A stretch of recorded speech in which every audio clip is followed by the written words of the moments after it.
Hey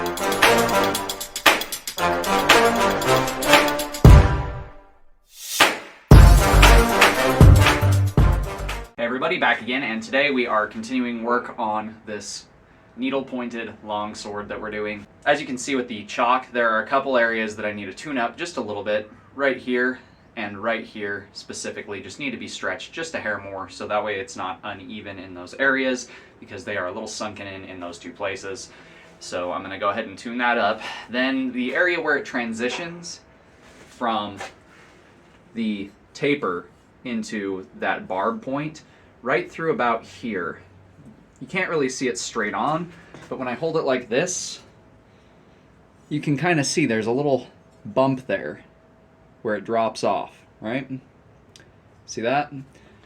So we're gonna address that by just widening it and tapering it just a hair more in this area after we've done those two sections.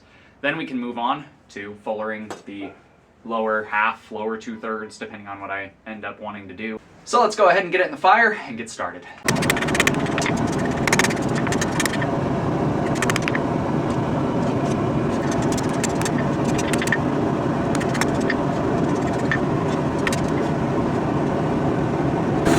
Now I'm just going to brush off all that chalk that I have on both sides of the blade, give myself a nice fresh surface to draw on. So we're going to go exactly 15 inches for the fuller on this.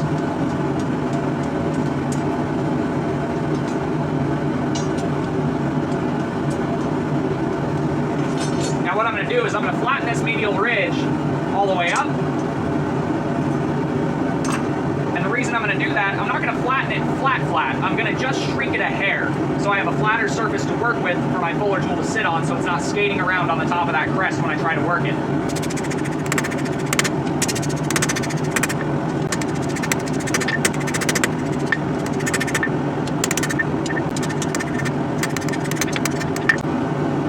Okay, now that we've gotten that done, we're just going to go ahead and easily mark where that line is.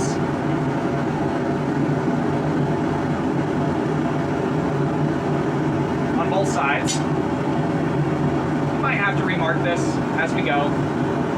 This just gives it a little bit more of a visible center line to my eye when it's hot for marking with the fuller tool. So now we're going to go ahead, heat it up again, and start fullering this blade.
transition between where that fuller ends and our taper continues.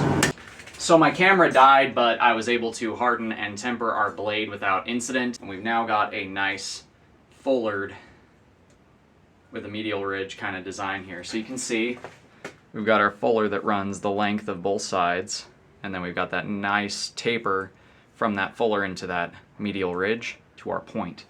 So now, all that's left is minimal grinding. Let's go ahead and get the basic grinding done on this today, and then in the next video we will address the guard. So let's go ahead and finish shaping the tip on this, and then we will just wire brush it and we'll be set.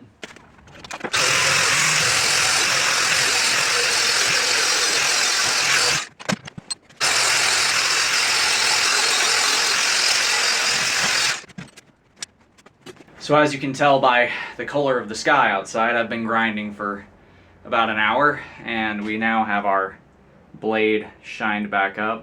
We've got that nice profile established on the point. All that's left to do to this blade itself is to put the final edges on it. So this blade is finished up for this point, for this stage, I guess I should say, in creation.